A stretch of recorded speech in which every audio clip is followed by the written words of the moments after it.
You want to rob a bank the other side. But you know that in a calm environment, the police will be with you before you even do anything. So what do? You create a diversion.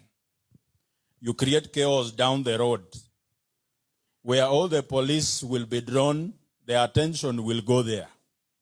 So as they are dealing with that smoke screen, you rob your bank quietly and leave. Before they are done, wanakuja wanapata kumbe chenye walikuwa wanafanya the other side. That was not the real thing. The real thing was the bank on Kenyatta Avenue. And this is exactly what the government is doing, even with this bill of cybercrime. On the day the enigma died, the president saw it prudent, in his own wisdom, to sign 8 bills. And miraculously, the bill that has gained attention from the people is the cyber crimes bill. But we are not talking about the other 7. The cyber crimes bill is a Trojan horse, is a decoy for you to be excited about. They passed the things they know the courts will stop. And Sai, we are very happy saying that the courts have stopped Section 6. They knew exactly that that is going to happen. So as we are here discussing about cyber crimes and computer misuse, we have 2 bills. The devil is always the details. The privatization bill and the land amendment bill. But hawataki tuongelee hiyo. Wanataka tuongelee cyber crimes. And they have sent the most noisy people in the country to talk about it. Me included. I am even very angry that I'm contributing to the same. So, look at privatization bill. That a ministry can decide to sell a government asset without the approval of Parliament. We are in a democratic country. In a democracy, all power belongs to the people. The representatives of the people are Parliament. So if a government makes a decision and it's valid without the approval of Parliament, it has eliminated the consent of the people, which in itself mutilates democracy.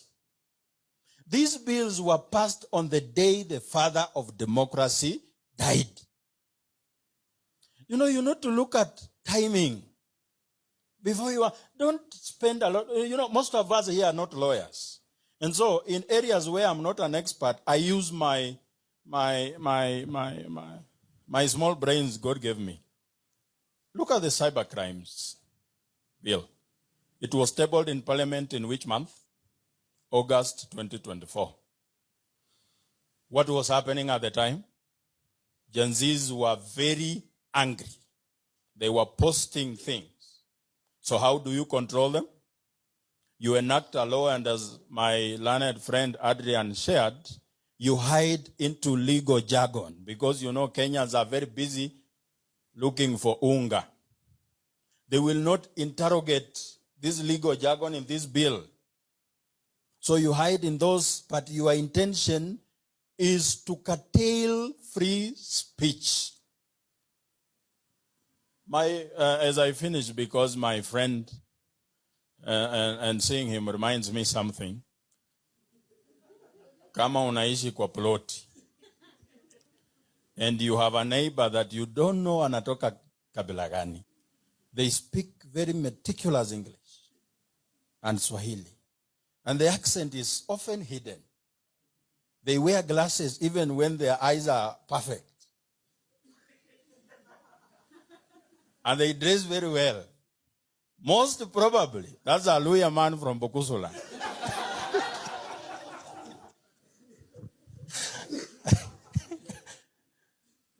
Unajua tukikuja hii town hatutaki kusema tunatoka Western. Mtu akikuuliza unasema unatoka West. So as I finish, I want us to be very alert with the things that are happening in this country. Gone are the days when we will be asking questions, na baba anasema nini? Before Baba went, he left the mandate. He made sure that everyone has a brain to fight for their own space. Baba fought for democracy because at that time that was the biggest issue. You could be detained without trial. On the day he died, they passed a bill that can take you to court without a court order. That is a digital way of detention without trial. And for your own sake and for your children's sake, please fight to the last drop of your blood to make sure that the democratic gains we've got are not clawed back. I'm in a party that talks about